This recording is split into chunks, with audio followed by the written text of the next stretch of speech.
Bonsoir à tous et soyez les bienvenus si vous nous prenez en cours sur Pépé Soup. Il est l'heure de l'actualité.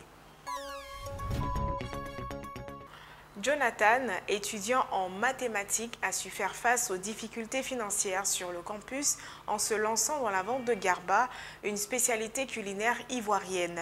Malgré les obstacles, il ouvre son propre garbadrome au carrefour Gandhi à Yopougon. En 2 ans, Jonathan a gagné son indépendance financière, devenant ainsi un modèle pour les jeunes en quête d'entrepreneuriat. Géoffroy est un étudiant en faculté de mathématiques. Parallèlement à ses études, il vend un mets bien apprécié des Ivoiriens, le garba. Avec cette activité, il prend en charge ses frais de scolarité. Pour accroître son chiffre d'affaires, cet étudiant n'hésite pas à faire la différence dans ses plats. Il y a eu cette idée-là depuis très longtemps. Voilà. C'était nouveau dans le quartier, je suis venu chez ma mère. Voilà, c'est grâce à elle que je suis ici.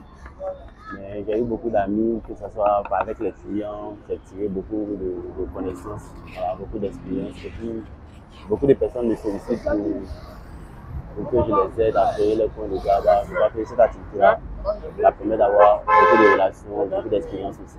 Voilà. Pour l'activité, je crois que c'est arrivé grâce aux difficultés que j'ai eues au niveau du campus. Donc, j'ai décidé d'être libre financièrement. Donc, au niveau de mon quartier, les soirs, je vois qu'il y avait problème de nourriture. Donc, j'ai décidé de créer mon activité les soirs, la vente de gaba.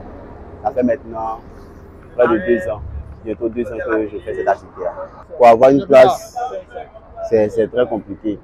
Et puis, en plus, on est en bordure de route.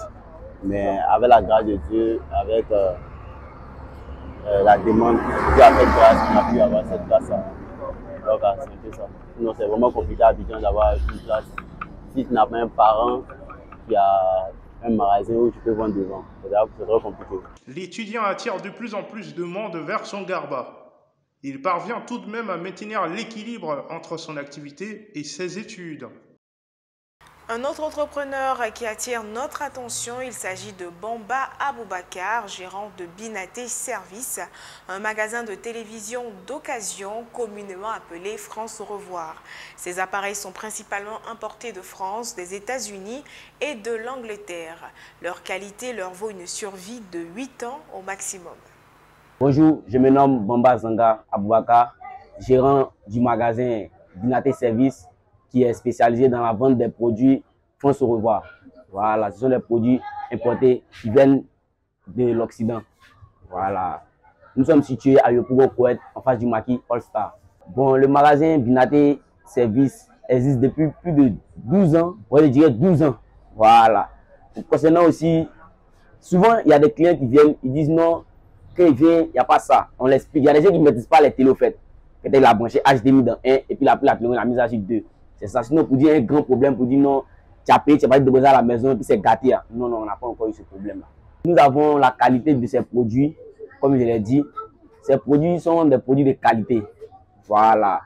Et avant qu'il y ait une panne dessus, en fait, si c'est pas, pour dire l'écran est quitté pour tomber là, avant qu'il y ait une panne, c'est pas difficile quoi. Voilà.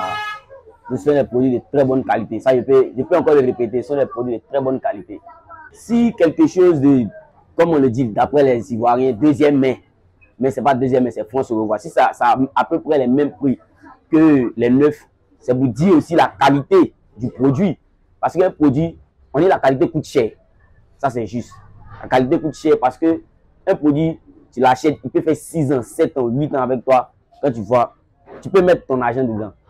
Ngbecho Stéphane, restaurateur accompli et spécialiste du piqué, a une histoire passionnante liée à la restauration. Fils d'une restauratrice, il a toujours été attiré par ce métier en voyant sa mère à l'œuvre. Inspiré par cette influence familiale, Stéphane a finalement embrassé la voie de la restauration et est devenu un véritable expert en la matière. Allons-y à sa rencontre. C'est d'abord à Faya, dans la commune de Cocody, qu'il a fait découvrir ses talents aux populations du quartier, avant de se retrouver dans la chaleureuse commune de Yopougon où nous l'avons rencontré. Malgré la pléiade de commerces concurrents, Ngbecho a su se faire sa place en apportant une touche inimitable à la commune. Installé à Nyongon, Entre le terrain du Nord et le commissariat du 17e, Mbetcho a rapidement conquis le cœur des habitants du quartier et des amoureux de ce mets venant de divers horizons d'Abidjan.